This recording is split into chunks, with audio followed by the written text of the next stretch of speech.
Fornaldarsögur Norðurlanda, Bósasaga og Herrauðs. Hringur hefur konungur heitið réð fyrir eystra Gautlandi. Hann var sonur Gauta konungs, sonar Óðins, konungur var í Svíþjóð og kominn var utan af Asíam, og frægastar konungaættir eru frákomnar hér á Norðurlöndum. Þessi konungur Hringur var bróðir Gautriks eins milda að faðirinni, en móðirinni átti hann göfugt. Hringur konungur átti Sylgju, dóttur Sæfara jarls af Smálöndum. Hún var fríð kona og vel skapi farin. Bræður hennar váru þeir Dagfari og Náttfari. Þeir váru hirðmenn Haralds konungs Hilditannar, þá réð fyrir Danmörk og mestum hluta Norðurlanda. Þau áttu einn son Herrauður hét. Hann var mikil vexti og fríður sínum, sterk að afli og vel að íþróttum búinn, sá að fáir menn máttu við hann jafnast. Hann var vinsæll af öllum mönnum, en ekki hafði hann mikið ástríki af feður sínum, og olli það því að konungur átti annan son Frilluborinn, og unni hann honum meira. Sá nefndur Sjóður. Konungur átti hann í æsku sinni, og var hann nú fulltíða maður. Konungur fékk honum lén mikill, og var hann ráðgjafi konungs, og tók saman skatta hans, leiðangur og landsskyldir, og var hann fyrir öllum inntektum og útlátum, og þótti flestum hann frek í útheimtunum, en fastur í lyktum og launum, en hollur var hann konungi, og vildi hans jaftan fullastan, og hófst af því sá málsattur af hans nafni, að sá öðrum kallaður Sjóðfeldur, honum sér mesta hagsmuni og geymir best eftir. Sjóður samdi til þess punga þá, síðan váru kallaðir fésjóðar, að geyma í Silfstad, tekið var í skuldir konungs, en það sem hann tók meira en til stóð, þá gerði hann þar að smápunga, og kallaði hann það slæg, og umvendi hann því til kostnaðar, en landaurum var óbreytt. Ekki var Sjóður þokkasal af mönnum, en konungur unni honum mikill, og lét hann ein öllu ráða. Annar hluti. Maður nefndur Þvari og var kallaður Brynþvari. Hann bjó skammt frá konungs atsetum. Hann hafði verið víkingur mikil fyrri hlut ævi sinnar, og þá hann var í víkingu mætti hann skjaldmey einni Brynhildur hét. Hún var dóttir Agnars konungs úr Nóatúnum. Þau börðust og bárust sár á Brynhildi þangað til að hún var óvíg. Tók Þvari hana þá til sín og mikinn fjárhlut með henni. Hann lét gæða hana að heilu, og var hún síðan hnýtt og bömluð, og var hún því kölluð Brynhildur baga. Þvari gerði brúðlaup til hennar, og satt hún á brúðbekk með hjálm og brynju, en þó váru ástir þeirra góðar. Lagði Þvari þá af hernað og sættist í búð, og átti tvá svonu, og hét Smiður eldri. Hann var mikil maður vexti, manna fríðastur sínum, og slingur við allar íþróttir, og sá hagur að hann lagði á allt gerfa hönd. Bósi hét annar sonur þeirra. Hann var mikil vexti og sterk að afli, dökklitaður og ekki mjög fríður, og lík móður sinni að skaplindi og sköpun. Kátur var hann og keskimál, og þráfylginn því sem hann tók upp, og mjög fyrirleitin við hvern sem hann átti. Móðir hans unni honum mikill, og var hann kenndur við hana og kallaður Bósi. Hafði hann og margar tiltekjur til þess bæði í orðum og verkum, að honum var þetta sannefni. Busla hét Kerling. Hún hafði verið frilla Þvara Karls. Hún fóstraði sonu hans. Hún kunni margt í töfrum. Smiður var henni miklu eftirlátari, og nam hann margt að henni. Hún bauð Bósa að kenna honum galdra, en Bósi sagðist vilja að það væri skrifað í sögu hans, að hann ynni nokkurn hlut með sleitum, þann sem honum skyldi með karlmennsku telja. Mjög var nær aldur þeirra Herrauðar konungssonar og Karlssona, og var vingott með þeim, og var Bósi jafnan í konungsgarði, og lögðu þeir Herrauður lag sitt saman. Sjóður vandaði það að Herröður gaf Bósa klæði af sér, því að hans váru jafnan í sundur rifin. Bósi þótti og harðleikinn ef hann var að gamni með þeim, en enginn þorði að vanda fyrir Herröð, því að hann mælti allt eftir Bósa. Nú beitti Sjóður að hirðmenn skyldi lemja hann úr leik. 3. hluti. Það var nú eitthvert sinn að hirðin hafði soppleik og léku menn með kappi miklu og gerðu þeir nú leik til Bósa, en hann tók hart í móti og gekk hönd úr liði á einum konungsmanni. Annan dag braut hann fót í öðrum, en þriðja dag veittust að honum 2 menn, en margir óþægðu honum. Sló hann þá augat úr einum með soppinum, en annan felldi hann og brotnaði hann á háls. Hlupu þeir þá til vopna og vildu drepa Bósa, en Herröður stóð hjá honum með þá menn sem hann gat fengið, og var búið við sjálft að þeir mundu berjast áður en konungur kom til. En fyrir tillögu Sjóðs gerði konungur Bósa útlægan, en Herráður kom honum undan, svá að honum varð eigi náð. Litlu síðar beitti Herröður föður sinn að fá sér herskip og röskva menn til fylgdar, því að hann lést vilja úr landi og afla sér meiri frægðar ef þess verður auðið. Konungur bar það mál fyrir Sjóð, en hann kveðst ætla að sneiðast mundi féhirslunar áður en Herröður svá heiman gerð sem honum líkar. Konungur sagði að þeir skyldu við það leita, og varð svá að vera sem konungur vildi, og var nú búin ferð Herröðar með miklum fékostnaði, og var hann vandur að öllu, og kom þeim bræðrum lítt saman. Hafði hann 5 skip úr landi, og váru þau flest forn. Vaskamenn hafði hann með sér, og mikið fé í gulli og silfri, og sigldi hann nú burt af Gautlandi og suður til Danmerkur. Einn dag í miklu veðri það stóð maður á bjargi og beitti fars. Herröður sagðist eigi gera sér króka til hans, en segir far til reiðu ef hann náir skipinu. Þessi maður stökk af bjarginu og kom niður á sveifinni fyrir utan stýrið, og var þar 15 álna langt hlaup. Þar þekktu menn Bósa. Herröður fagnar honum vel og segir hann skyldu vera stafnbúa á skipi sínu. Þaðan sigldu þeir til Saxlands og herjuðu hvar sem þeir fóru. Þeim var gott til fjár og fóru þeir svá 5 vetur. 4. hluti. Nú þar til að taka heima í Gautlandi, þá Herröður var í burt farin, skoðaði Sjóður féhirslur föður síns, váru þá tómar kistur allar og sá töskur, og varð honum oft eitt sama á munni. Man ek það, sagði hann, að öðruvís var í þann Sjóð að líta. Síðan bjóst Sjóður heiman að taka saman konungs skatta og landsskyldir, og var hann þá frekur í flestum útheimtum. Hann kemur til Þvara Karls og beitti þar leiðangurs sem annars staðar. Þvari sagðist frá eldur herferðum og sagðist leiðangur eigi gera. Sjóður sagði hann meiri leiðangur eiga að gera en aðra menn, og hvað hann því ollat hafa að Herröður fór úr landi og beitti bóta fyrir þá menn Bósi hafði meitt, en Þvari sagði að maður ætti að ábyrgjast sig sjálf ef hann gengur til leiks, og kvaðst eigi ausa út fé sínu fyrir slíkt, og sló þá í deilu með þeim. Braut Sjóður þá upp útibúr Þvara Karls og tók í burt 2 gullkistur og mikið fé annað í vopnum og klæðum, og skildu þeir við svo búið. Fór Sjóður heim og hafði mikinn fjárhlut, og sagði hann konungi frá ferðum sínum. Konungur kvað það illa hann hafði rænt Þvara Karl, og kveðst ætla að honum mundi það illa gegna.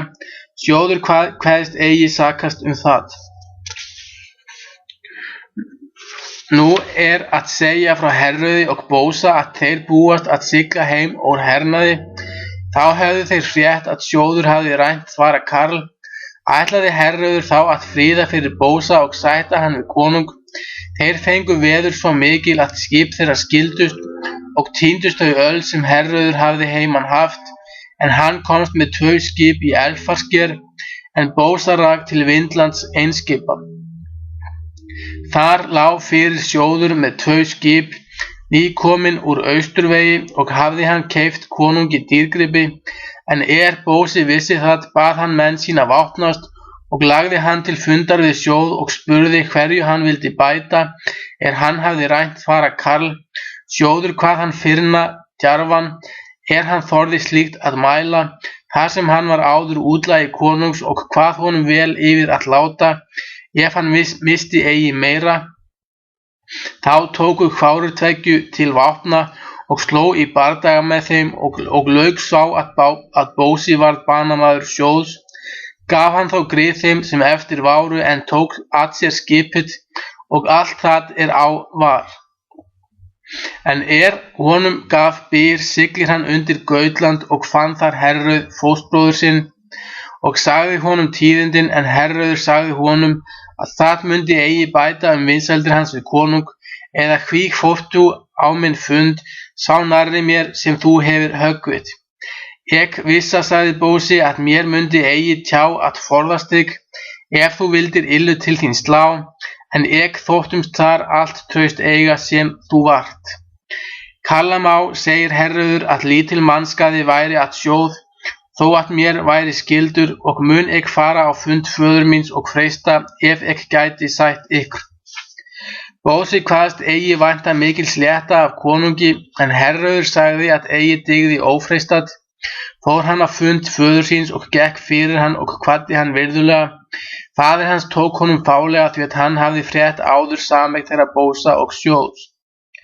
Herrauður mælti til föður síns: þar til bóta að sjá, sem þér eruð við Bósa félagamenn, því að hann hefur hent slys mikill. Hann hefur vegið sjóð son þinn, þó að sakir væri nokkurar til, og viljum vér bjóða sættir og fé svo mikill sem þú vilt sjálfur kjósa, og þar með vart fylgi og hylla og slíka þjónustu sem þér viljið hann krefja. Konungur svarar þá reiðulega: mikill kapp leggur þú á, Herrauður, að fylgja ilmenni þessu, og myndi morgum þykja þér betur standa að hefna bróður þíns og varrar svífurðu. Herrauður svarar þá: lítil mannskaði var atsjóð, veit og eigi hvort hann var minn bróðir eða eigi, þó að þú heldir mikið til hans, og þykir mér þú eigi virða mig mikils, að þú vilt eigi taka sættir fyrir mínar bænir, en þykjumst þá bjóða betra mann í stað sjóðs í þá þjónustu sem hann hafði. Þá mælti konungur reiður mjög: allt þitt formæli sem þú veitir Bósa skal mikið spila til, og þegar get honum nátt, skal hann uppi hanga miklu hærra en menn viti dæmi til, að nokkur þjóf hafi sá hátt hangið. Þá svarar Herrauður reiður mjög: það munu margir mæla að þér kunnið eigi sóma yðvarn að þykja. Nú með því að þú vilt mig einskis virða, þá máttu til þess ætla, að eitt skal yfir okkur Bósa ganga, og skal svo verja hann sem sjálfan mig, og mér endist líf til og karlmennska, og munu það þó margir mæla, að nógu dýrt munu þá keypt ein ambáttarssonur, þér gefið oss við. Snýr Herrauður þá í burt reiður mjög, og létti eigi fyrr en hann fann Bósa, og sagði honum hversu þeir feðgar höfðu skilið. 5. hluti. Hringur konungur lætur nú blása saman liði sínu og fer til móts við þá fóstbræður og sló þar þegar í bardaga með þeim, og hafði konungur lið hálfu meira eða 3 slík. Þeir Herrauður og Bósi gengu vel fram og drápu margan mann, en þó urðu þeir ofurliði bornir og váru teknir og settir í fjötra og kastað í myrkvastofu, en konungur var svo reiður að hann vildi þegar láta drepa þá, en Herrauður var svo vinsæl að allir mæltu hann undan, og var þá fyrst skipt herfangi og grafnir inni dauðu. Váru margir menn á dagþingan við konung að hann skyldi taka sættir af Herrauð, og var hann leiddur fyrir konung. Konungur bauð honum grið og lögðu margir þar vel til, en Herrauður segist eigi grið vilja þiggja, nema Bósi hafi bæði lífsgrið og lima, en konungur sagði þess enga ván.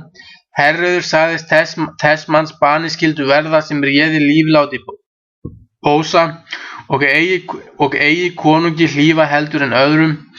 Konungur segir þá að það færi eigi illa að sá hefði brek beygðist. Var konungur þá svo reiður að eigi mátti orðum við hann koma og bað leiða herrauð aftur í myrkvastofuna og skyldi þá báða drepa morguninn því að konungur vildi eigi annað og þótti nú flestum óvænlega horfa. Þetta kveld kom buslakerling að máli við fara Karl og spurði hvort hann ætlaði ekki að bjóða fé fyrir son sinn, en hann sagðist eigi vilja ausa út fé sínu og sagðist vita að hann gæti eigi keypt þeim manni líf sem deyja skyldi og feigur væri og spurði hvar nú væri komið töfrum hennar að hún veitti eigi Bósa nokkurt lið, en hún sagði sér eigi mega göngumannlegar fara en honum. Þetta kveldið sama kom busla í það herbergi sem Hringur konungur svaf í og hóf upp bæn þá síðan kölluð buslubæn og hefur hún víðfræg orðið síðan og eru þar í mörg orð og þau sem kristnum mönnum þarfleysa í munni að hafa, en þó þetta upphaf á henni. Hér liggur Hringur konungur, Hilmir Gauta, einræðast allra manna, ætlar þú son þinn sjálf að myrða, þau munu fádæmi fréttast víða. Heyr þú bæn buslu brátt mun hún sungin, sá að heyrast skal heim allan, sem á heim allan, og óþörf öllum þeim sem á heyra, en þeim þó fjándlegust sem vil fortala. Villist vættir verði ódæmi, hristist hamrar, heimur sturlist, versni veðrátta verði ódæmi, nema þú Hringur konungur, herrauð fríðir og konung Bósa bjargir veitir. Sá skal ég þjarma þér að brjósti, að hjarta þitt höggormar gnægi, en eyru þín aldrei ekki heyri og augu þín út hver snúist, nema þú Bósa björg og veitir og honum herrauð heift uppgefir. Ef þú siglir slitni reiði, en af stýri stökkvi krókar, rifni reflar reki segl ofan, en aktaumar allir slitni, nema þú herrauð heift uppgefir og sá Bósa biður til sátta. Ef þú ríður raskist taumar, heltist hestar en hrumist kárar, en götur allar og gagnstígar tróðist allar í tröllhendur fyrir þér, nema þú Bósa bjargir veitir og herrauð heift uppgefir. Sé þér í hvílu sem í hálmeldi, en í hásæti sem á hafbáru, þó skal þér sinna sínu verra, en ef þú viltið meir mannskaman hafa, viljist þú þá vegarins eða viltu þulu lengri?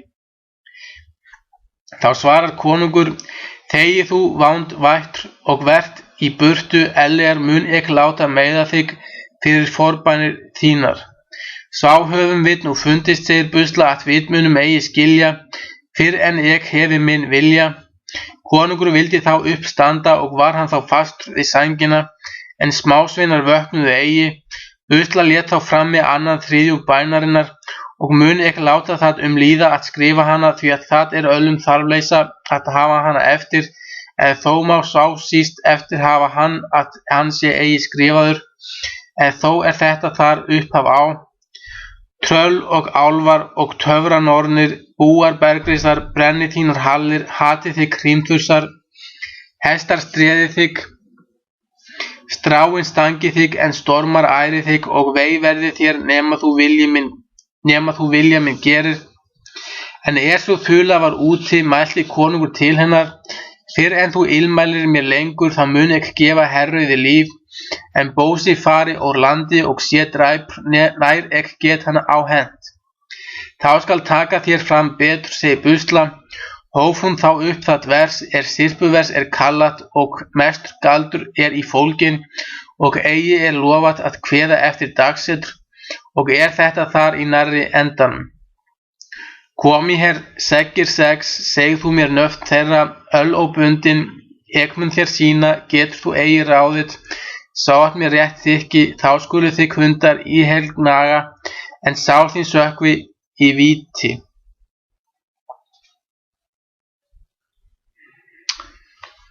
Ráð nú þessi nöfn, sá að rétt sé að Elías rýni allt það á þér sem ek hefur verst beðið, nema þú gerir minn vilja. En Busla hafði út í bænina, vissi konungur varla hverju hann vildi svara fyrir fórnarvöllum hennar. Hver nú þinn vilji, segir konungur. Sendu þá forsending, segir kerlings, þá sem tvísinni á, hversu þeim gengur og ábyrgist þeir sig sjálfir. Konungur bað hana þá í burt fara, en hún vildi það eigi fyrr en konungur sór henni trúnaðareið, að hann skyldi halda það sem hann hefði henni lofað, en þá skyldi buslubann ekki á honum rýna, hvar þá kerling þá í burtu.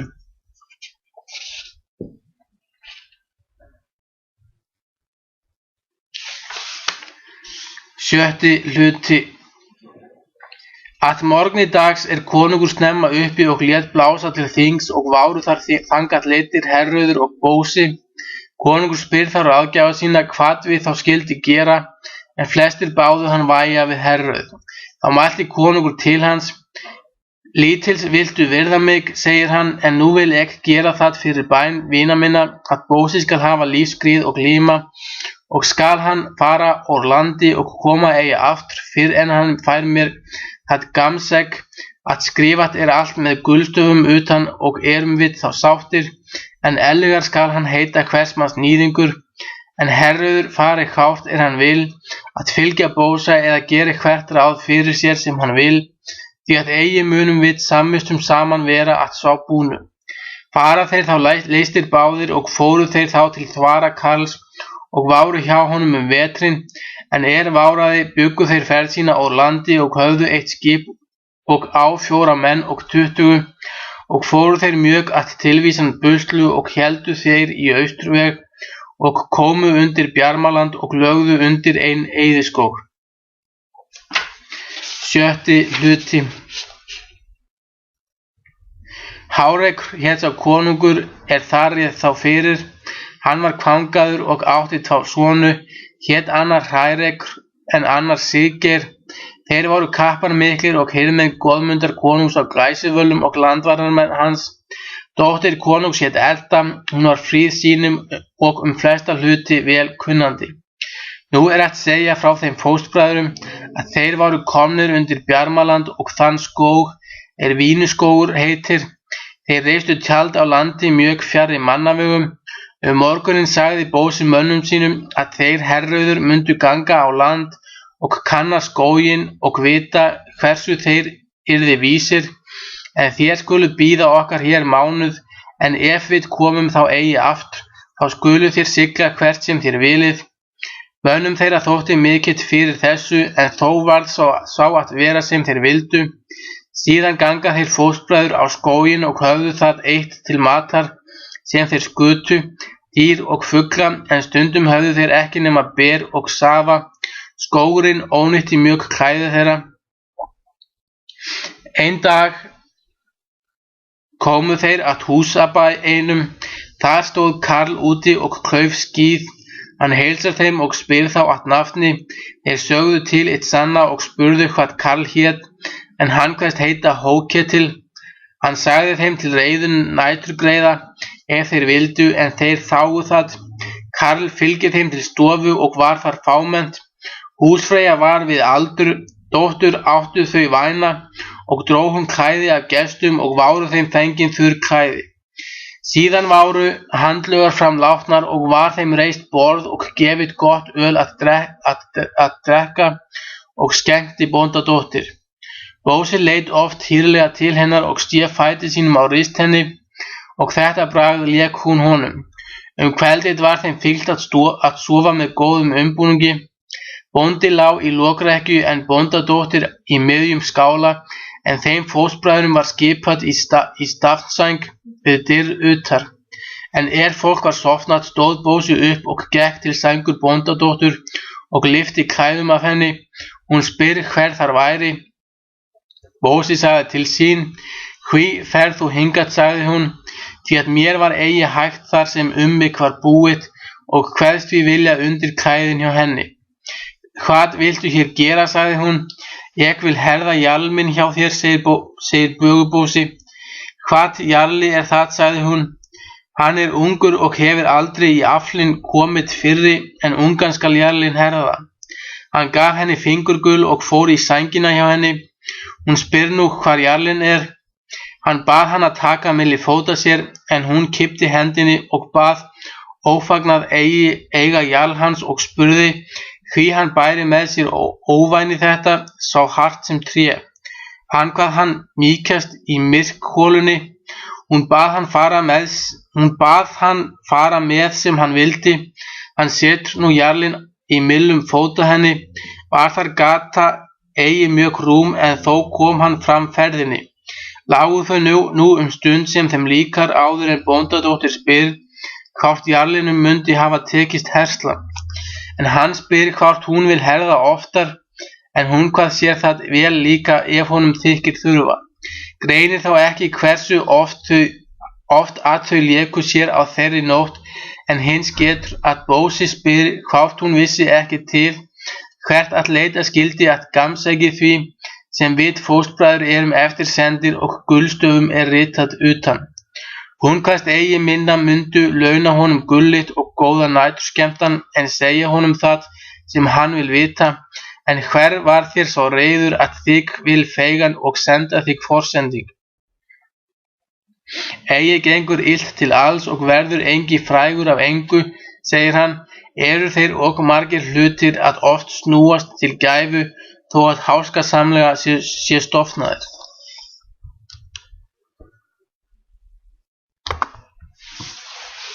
Áttundi hluti. Hér í skógi þessum stendur hof mikill. Það á Hárekur konungur hér ræður fyrir Bjarmalandi. Þar göfgat goðað Jómali heitir. Þar gull mikill og gersemar. Fyrir því hofi ræður móðir konungs Kolfrosta heitir. Hún mögnuð af blóðskap, sá að henni kemur engin hlutur á óvart. Hún veit það fyrir þessum konstrum sínum að hún á eigi að lifa út allan þennan mánuð og því fór hún hamfari austur á Gæsivölu og nam í burt Hleiði, systur Goðmundar konungs og ætlar hún að hún skuli vera höfðgyðja eftir sig. En það var þó skaði mikil því að hún allra meyja fríðust og kurteisust og væri betur að það færist undan.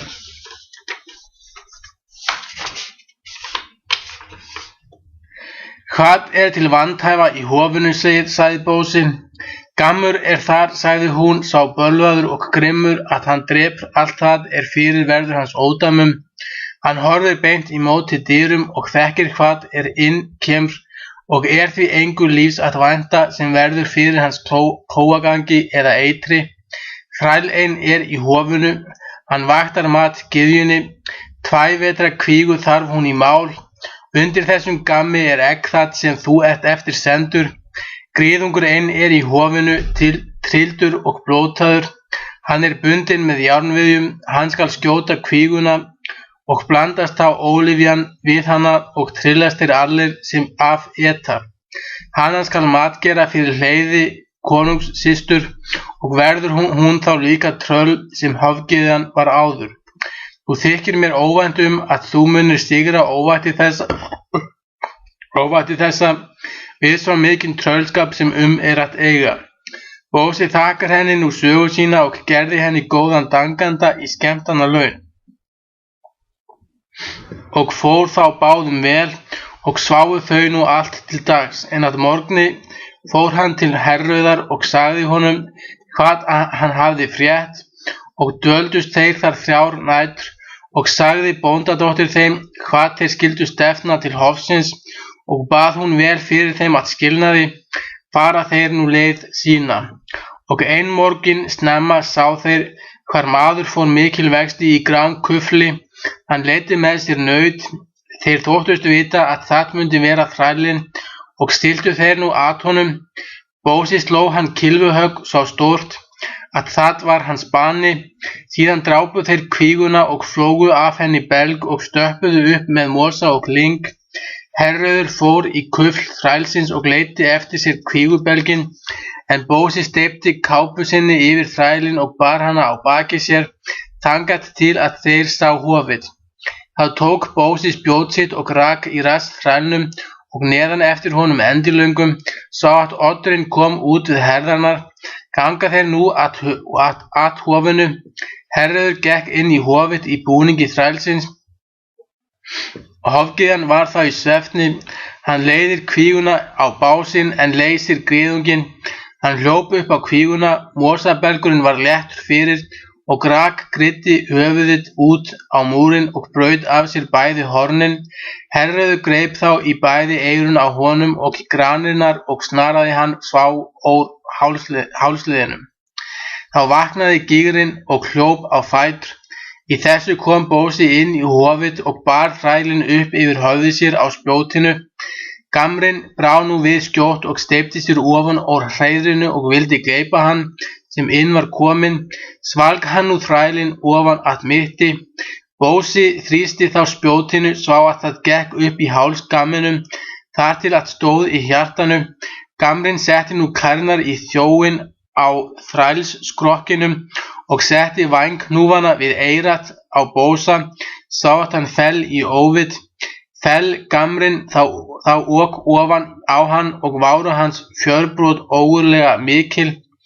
Herröður réðst á móti hofgyðjunni og var þeirra atgangur inn harðasti og hafði kerling illa skorna negl og reif hún hold hans niður að beini. Þau bárust þangað að sem Bósi var fallinn og var þar blóðugt mjög. Kerlingu var hált í gramsblóðinu og féll hún á bak aftur og váru þá sviptingar miklar með þeim, sá að ýmsi váru undir. Bósi raknaði þá við og greip höfuð griðungsins og rak á nasir gýjunni. Herröður sleit þá af henni höndina í axlarliðinum. Tók hann þá að dafna leikurinn en í fjörbrotum hennar varð landskjálfti mikil. Þeir gengu nú hofið og rannsökuðu það. Í hreiðri gamsins fundu þeir eggið og var það allt með gulstöfum ritað. Þar fundu þeir gul svo mikið að þeir höfðu nóg að bera. Þeir komu að stalla þeim sem Jómali satt á. Af honum tóku þeir gullkórónu, setta með 12 gimsteinum og með það sem kostaði 300 marka gulls, og úr knjám honum tóku þeir silfurbolla svo stóran að engir 4 menn mundu af drekka. Hann var fullur af rauðagulli, en það sem tjaldað var Jómalan var meira vert en 3 farmar af drómundi þeim ríkast skríður Greklandshaf. Þetta tóku þeir allt til sín. Þeir fundu afstúku eina í hofinu og var hún komin mjög leynilega. Þar var fyrir steinhús sterklega læst og váru þeir allan daginn að brjóta hana upp. Áður en þeir komust inn, þeir sá þar konu sitja á stóli. Eigi höfðu þeir aðra væni séð. Hár hennar var bundið við stólbrúðir. Það var fagurt sem hálmur barinn eða guld tengt. Járnfestur var hana miðja vandlega læst að henni. Hún var grátin mjög. En hún sá mennina, spurði hún, hvað olli ókyrleika þeim verið hefur í morgin, eða hví þykir ykkur líf ykkar svo illt að þið fýsist hingað í tröllahendur, því að þeir sem hér ráða fyrir munu þegar drepa ykkur, þið sjáist hér. En þeir sögðu að mörgu svaraði frestinn. Þeir spurðu hvað hún hét og hví hún væri þar svo harðlega haldin. Hún sagðist Hleiður heita og vera systir Goðmundar konungs austur á Glæsivölum, en tröllkona sú sem hér ræður fyrir sótti mig þangað með fjölkingi og ætlar að ég skuli ganga fyrir blótum í hofinu og vera hér abbadís, þá hún dauð, en ég vildi fyrr vera brennd.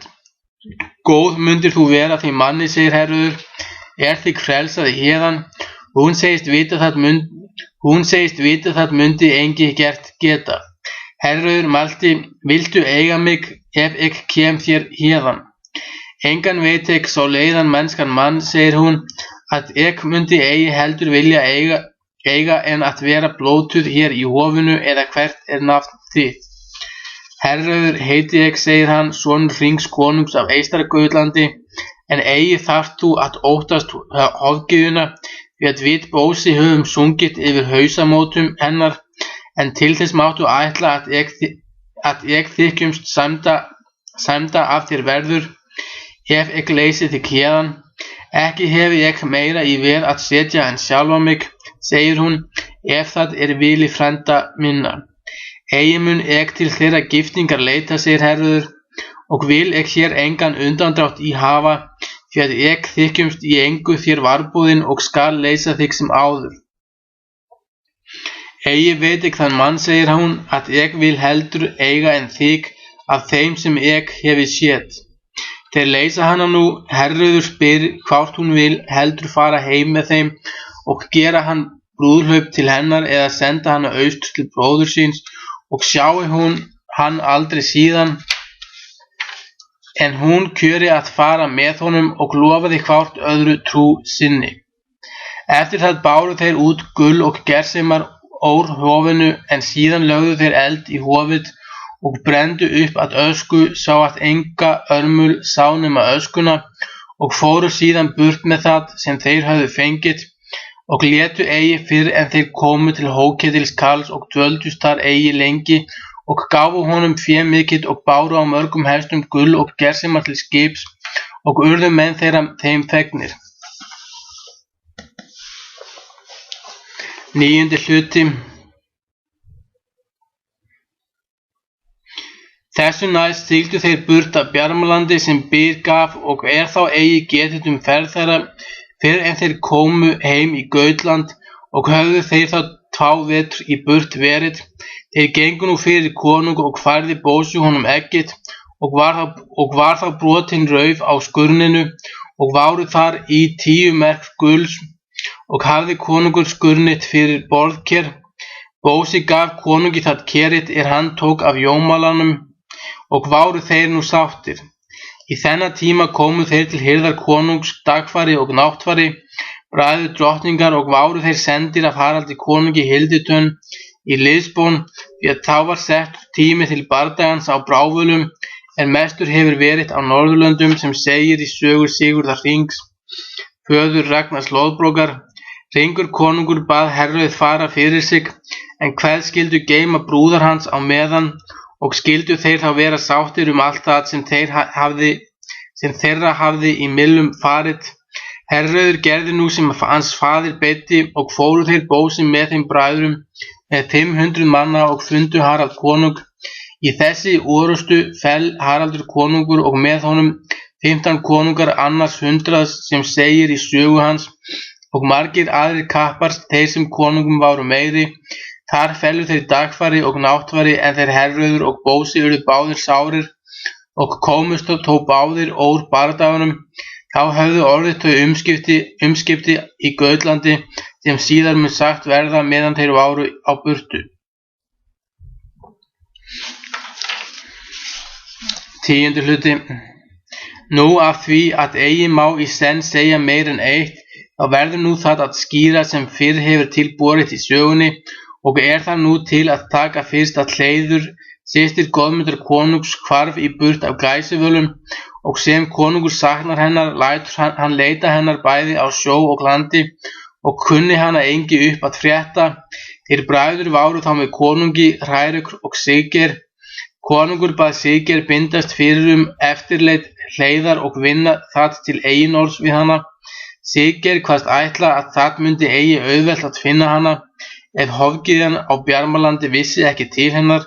Þeir byggust nú úr landi og höfðu 5 skip og fóru til Bjarmalands og fundu Hárek konung og sögðu honum sín erindi, en hann bað þá fara til hofsins og hvað eigi mundu laust fyrir liggja, ef Jómali eða gyðjan vissu ekki til hennar. Þeir fóru nú til hofsins og fundu þar öskudyngjuna, og sást engi örmul neins þess þar átti að vera. Fóru þeir nú skóginn og komu til byggða Hóketils Karls og fréttu eftir hvort þau vissu ekki til hver hofinu hefði grandat, en Karl kvaðst að eigi vita, en hann sagði þó að 2 gauskir menn hefði legið undir vínarskógi mjög lengi og hét annar Herröður en annar Bögubósi, og kvað hann þá sér þykja líkasta til að hafa gert slíkt stórræði, en bóndadóttir sagðist hafa fundið þá á veginum. Þá þeir fóru til skips, og þeir höfðu með sér Hleiði systur Goðmundar konungs af Glæsivölum, og sögðu hennar til sín leita mega ef nokkur vildi hana finna.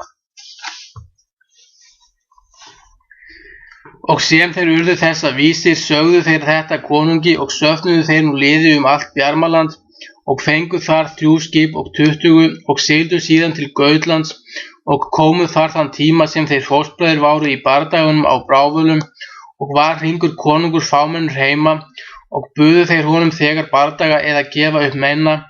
Konungur kjöri heldur að berjast, og urðu þar skjót umskipti. Fel þar Hringur konungur og mest hluti liðs hans. Tóku þeir nú meina en ræntu féöllu og fóru í burt síðan, og léttu eigi fyrir þeir komu heim á Glæsivölu, og varð Goðmundur konungur feginn systur sinni, og þakkaði þeim vel fyrir ferðina, og þótti hún orðin hinn frægasta. Siggeir biður nú Hleiðar, en hún var tré til þess, og hvað það maklegt að sá nyti sín hana frelsaði úr trölla höndum.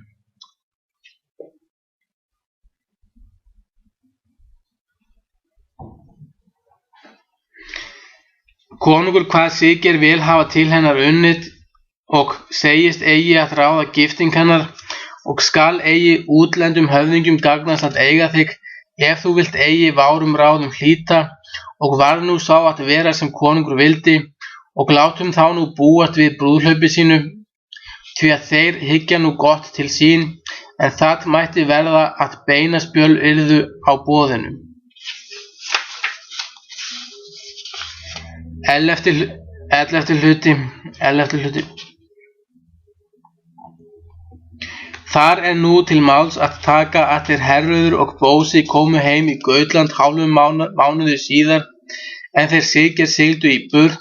Sakna þeir nú vinar í stað og taka nú ráðagerðir sínar, og sótti Bósi föður sinn að ráðum, en hann sagði að þeir mundu verða of seinir ef þeir söfnuðu liði miklu, og því sagði hann að þeir mundu heldur ná konungsdóttur með djúpsettum ráðum og snörum atburðum, og var nú þetta ráðið að þeir bjuggu 1 skip og á 30 manna.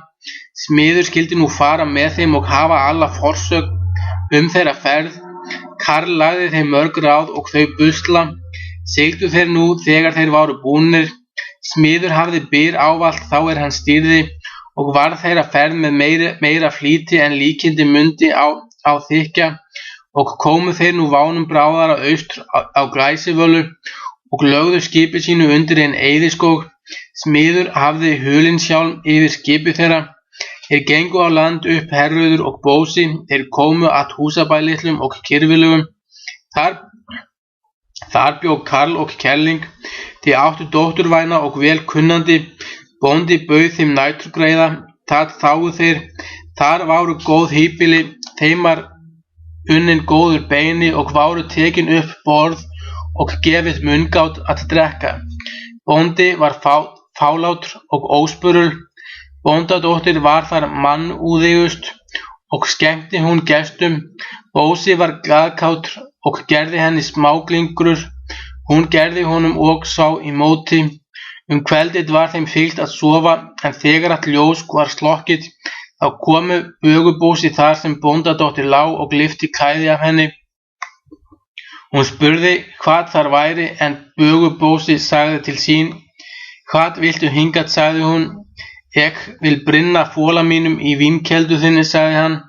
Mun það hægt vera, maður minn, sagði hún. Eigi hann mann þvílíkum brunnhúsum sem ég hefi.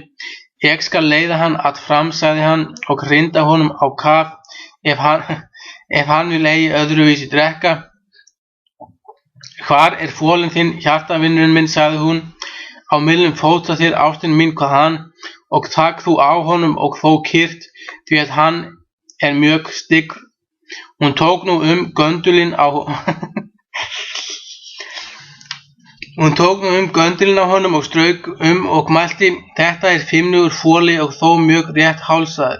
Ekki vel komið fyrir hann höfðinu, sagði hann, en hann kringir betur makkanum þá hann hefur drukkið. Sjá nú fyrir Öllu, segir hún, ligg þú sem greiðust hvað hann og haf sem kyrrast. Hann brinnir nú folanum heldur ótæpilega, sá að hann var allur á kafi. Bóndadóttur varð mjög dátt við þetta, sá að hún gat varla talað. Muntu ekki drekka folanum, sagði hún. Sá skal hann hafa sem hann þolir mest, sagði hann, því að hann mér oft óstýrinn, fyrir það hann fær ekki að drekka sem hann beiðist. Hann nú at sem honum líkar og hvílist síðan. Bóndadóttir undrast nú hvaðan vætasjá mun komin sem hún hefur í kofinu, því að allur beðurinn lék í einu lauðri undir henni. Hún mælti, mun ekki það mega vera að folinn þín hafi drukkið meira en honum hefur gott gert, og hafi hann allt upp meira en hann hefur drukkið. Veldur honum nú eitthvað hvað hann, því að hann svo linur sem lunga. Hann mun vera ölsjúkur, hvað segir, sagði hún sem aðrir drykkjumenn. Það víst hvað hann, þau skemmta sér nú sem þeim líkar, og var bóndadóttir ýmist ofan á eða undir, og sagðist hún aldrei hafa riðið hægengari fola en þessu.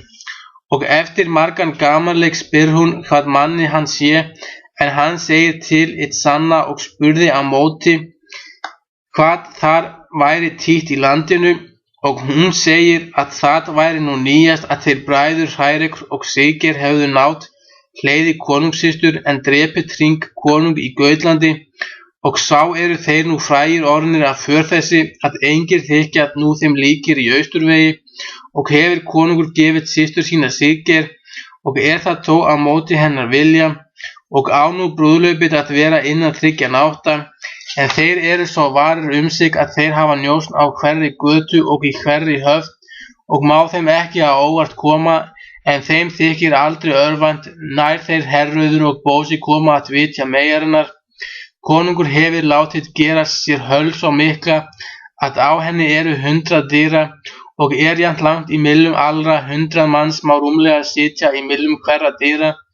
2 dyraverðir við hverjar dyr, og á þar engi inn að ganga sá sem eigi þekktur við einhverjar dyrnar, en þann sem við engar þekktur skal taka og hafa í varðhaldi, þar til að prófað hver maður hann Sæng stendur á miðju hallargólfi og þar 5 palla upp að ganga. Þar skal liggja brúðurinn og brúðguminn, en hirðin skal vaka kringum og má þeim því ekki á óvart koma. Hverir með konungi, segir Bósi, þeir sem hann heldur mest af. Sá heitir Sigurður, sagði hún, hann ráðgjafi konungs og sá mikil meistari til hljóðfara, að hans líki engi þó að alvíða sé leitað, og þó mest á hörpuslátt. Hann nú farin til frillu sinnar, hún ein bóndadóttir hér við skóginn, og lætur hann sauma sér kæði og sem hljóðfari sín, og fellur þar nú tal þeirra, og sofa þau af nóttina.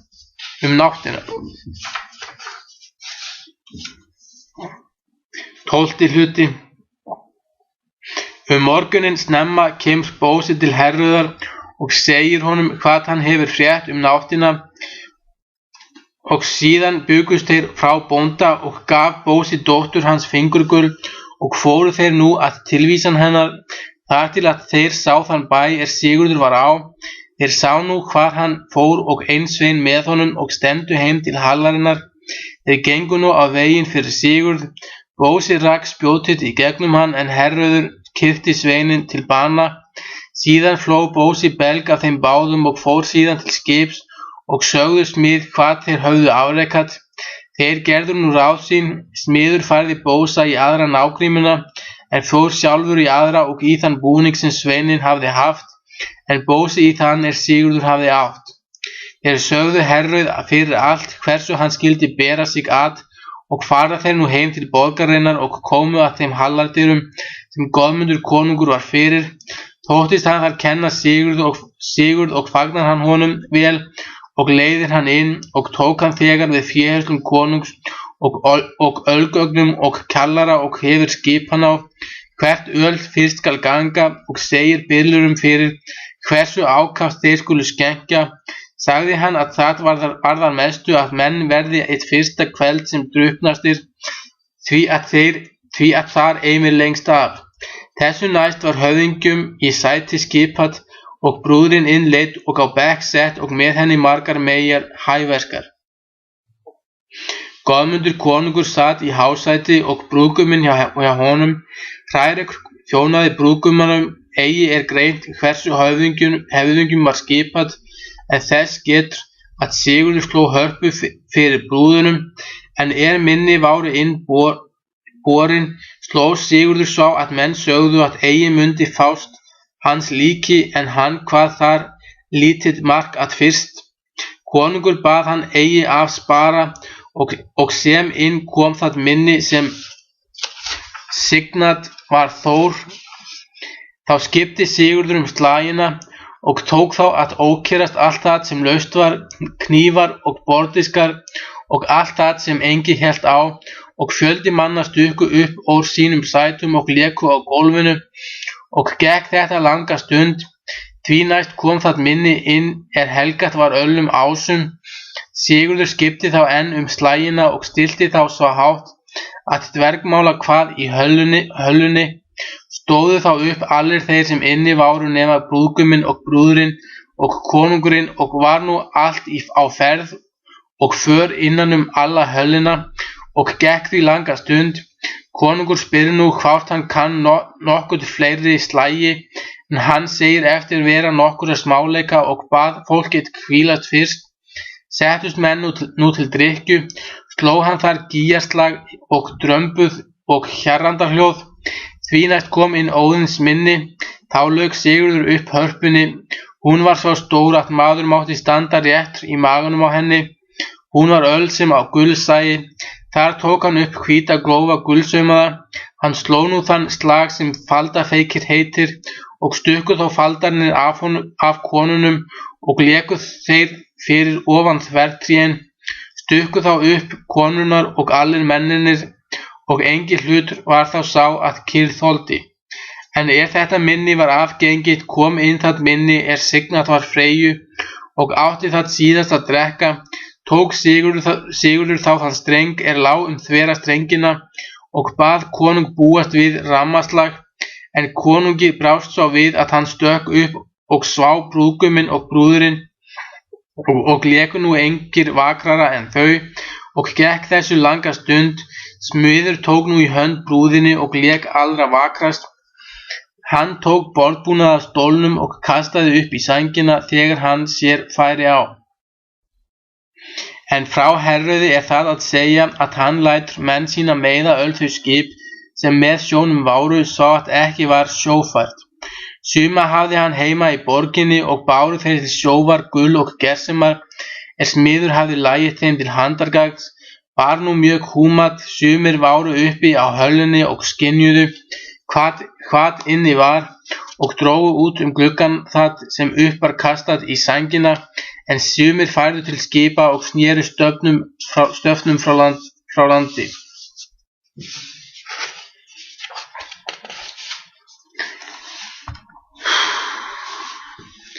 Þrettandi hluti. Það ber nú til nýlundu að þá þeir léku sem glaðast í höllunni, að maður gekk inn í höllina. Sá var mikil vexti og fríður sínum. Hann var í rauðum skarlatskyrtli og silfurbelti sig og gullhlað enni. Hann var slipp og fór leikandi sem aðrir. Þar til hann kom fyrir konung. Hann reiðir þá upp hnefann og dregur svo snöggt nasir konungi að úr honum hrutu 3 tennurnar, en blóð stökk úr nösum hans og munni, en hann fell sjálf í öngvit. Sigurður sér nú þetta. Hann kastar nú hörpunni upp í sængina, en rak báðan hnefana í millum herða kvámumanninum, en hann sneri undan, en Sigurður eftir honum, og þeir Siggeir og allir aðrir, en sumir styrndu yfir konunginum. Smiður tók í hönd brúðinni og leiddi hana upp í sængina og læsti hana innan í maga hörpunnar, en þeir drógu hana út glugginn sem úti váru, og svá smið með og flýttu sér til skips og gengu síðan út á það. Þá var sá þar kominn konunginn hafði slegið. Sigurður gekk og út á skipið hann kom að, en Siggeir eftir honum með brugðið sverð. Sigurður snýr þá aftur í móti honum og kratt honum á kaf, urðu hans menn að draga hann á land verr en dauðan, en smiður hjó landfestina og drógu menn segl upp og gerðu bæði að sigla og róa og létu ganga út á haf slíkt mátti.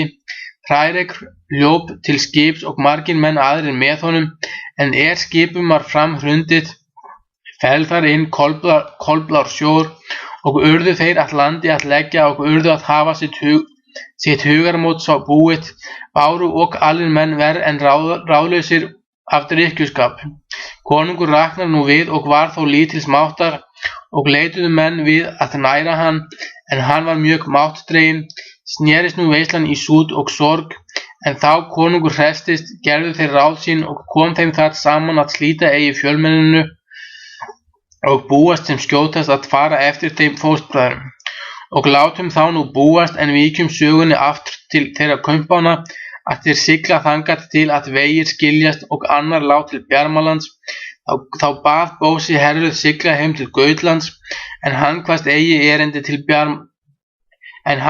eiga erindi til Bjarmalands. Herröður segist eigi við hann skilja, eða hvað í erindum þínum þangað. Hann segir það mundu síðar sýnast. Smiður bauð að bíða þeirra 5 nætur.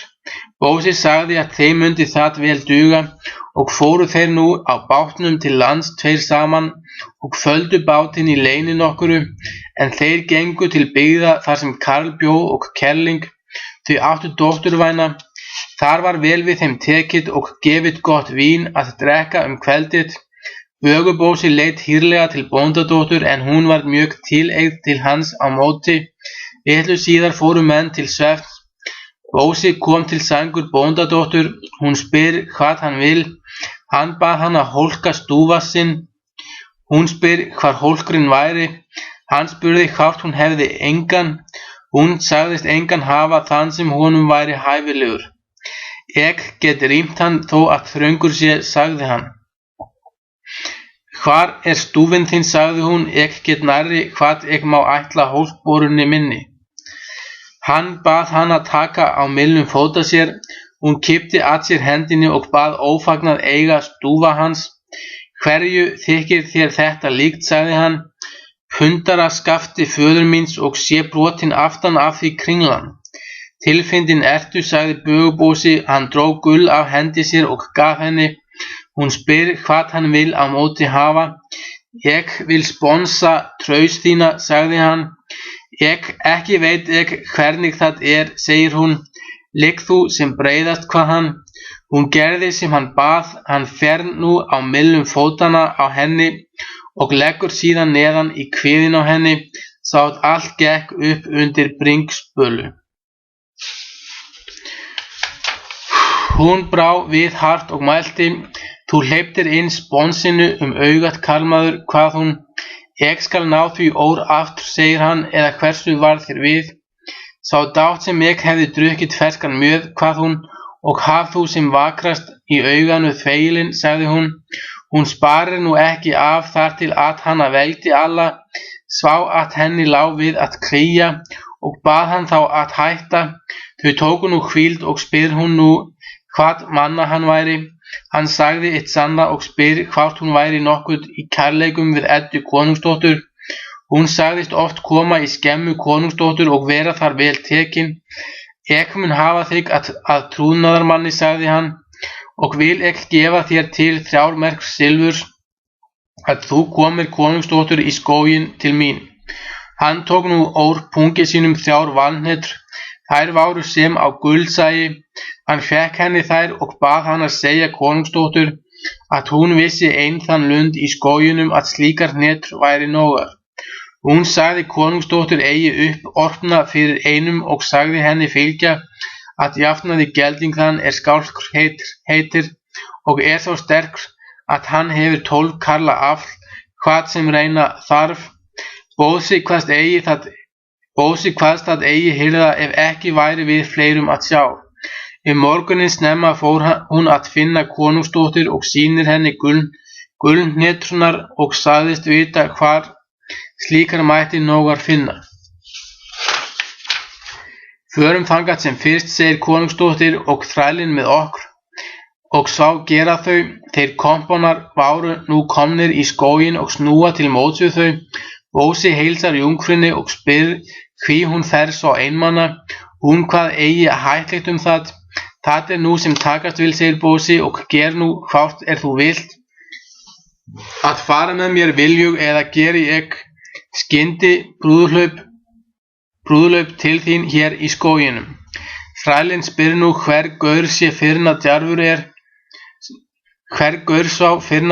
er, að slíkt lofar sér að gleypa. Herrauður bað hann þegja fúlans lána. Þrælinn sló með stóru kylfu til Herrauðar, en hann brá við skildunum. Höggið var svo þungt að hann brotnaði allur. Herrauður hljóp undir þrælinn, en hann tók fast í móti og váru þeirra sviptingar sterklegar og fór þrælinn hvergi á hæl. Bósi kom þá að og tók fæturna undan þrælnum og lögðu síðan snöru á hálsunum og hengdu hann þar á eikunum.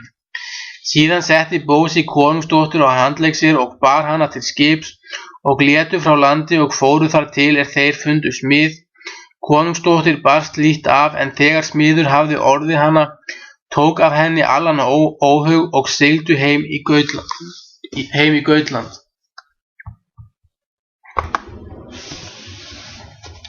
14. hluti. Það byrjast nú sem þeir bræður höfðu fullbúið sitt lið og höfðu ógrynni liðs, en svo hafði Goðmundur konungi orðið þungur pústurinn Herrauðar, að hann var eigi ferðugur að fara þessa ferð, og skyldu þeir bræður hafa af veg og vanda. Þeir höfðu 4 skipa af gæsivölum, en juku þó mörgum við í ferðinni. Þeir komu til Bjarmalands og fundu Hárek konung föður sinn, og váru þeir Herrauður og Bósi nýfarnir þaðan. Hafði Hárekur konungur þá fulla vissu af því að þeir höfðu tekið í burtu dóttur hans. Hafði hann þá búið lið sitt og hafði 15 stór skip. Slæst hann nú í ferð með þeim bræðurum og höfðu þeir alls 60 skipa og sigla nú til Gautlands. Nú að segja af þeim Herrauði og Bósa að þeir safna liði þegar þeir koma heim og vildu vera búnir ef þeim væri eftirhör veitt, en halda þó brúðlaupin gott tóm væri til. Þvari Karl hafði látið smíða spjót og öxar og örvar á meðan þeir váru í burtu, og kom þar nú saman mikill fjölmenni.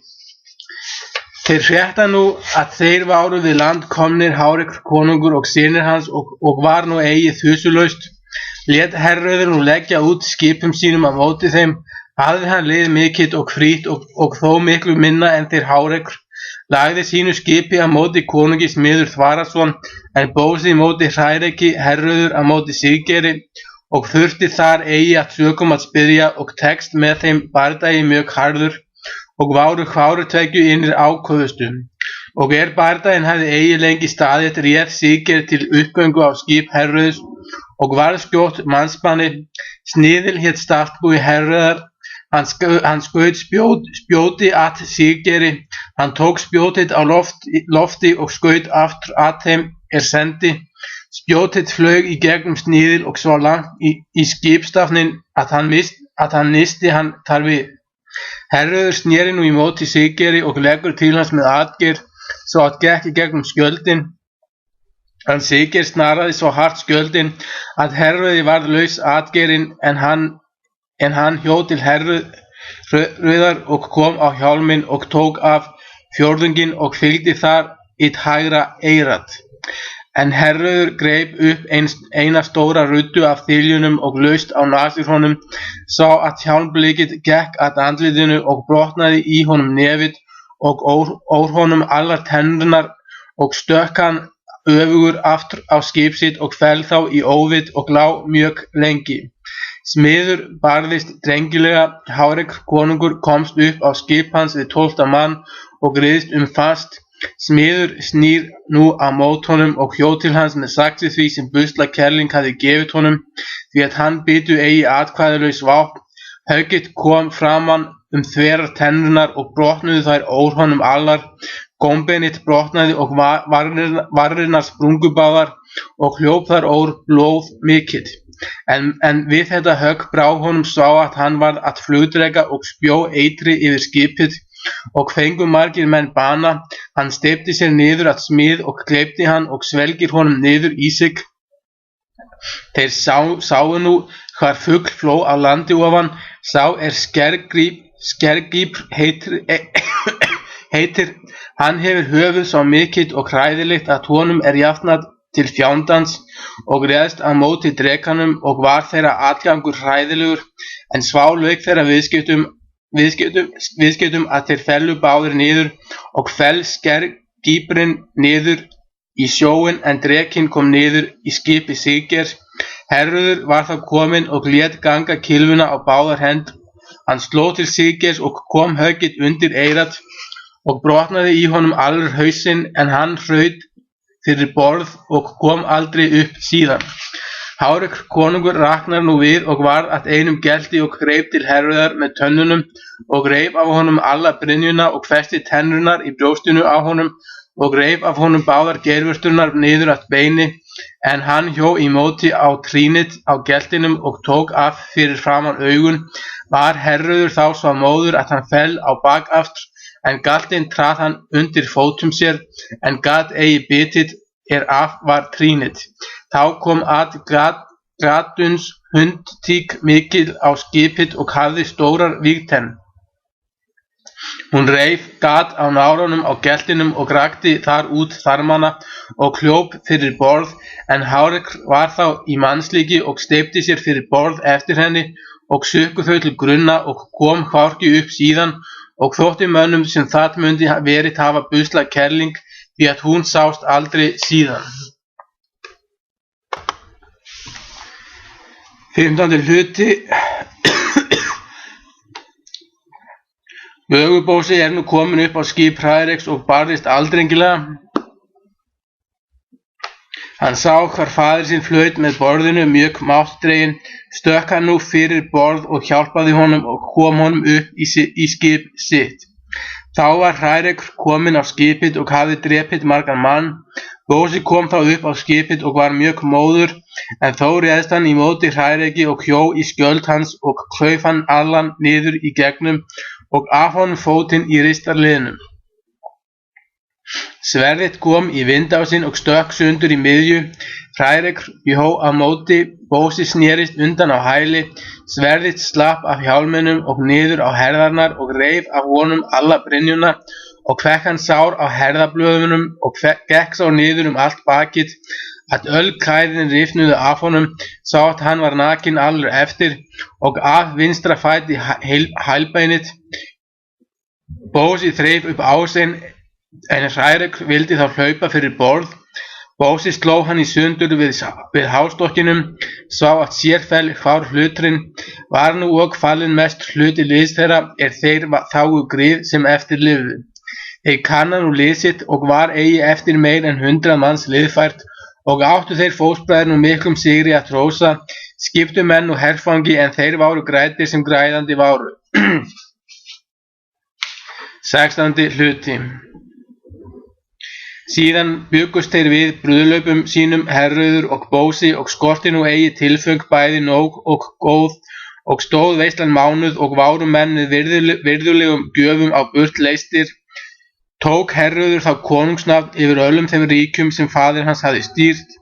Litlu síðar söfnuðust þeir liði og fór til Bjarmalands og beitti Bósi sér þar viðtöku og taldi þar til að Edda ætti land allt eftir föður sinn, nú var orðin eiginkona hans og segist hann sá helst mega bæta landsmönnum þann mannskaða sem þeir höfðu af honum fengið, að vera konungur yfir þeim og styrkja þá með lögum og réttarbótum, og með því að þeir váru höfðingjalausir þá sá þeir engan sinn kost vanna en taka hann sér til konungs.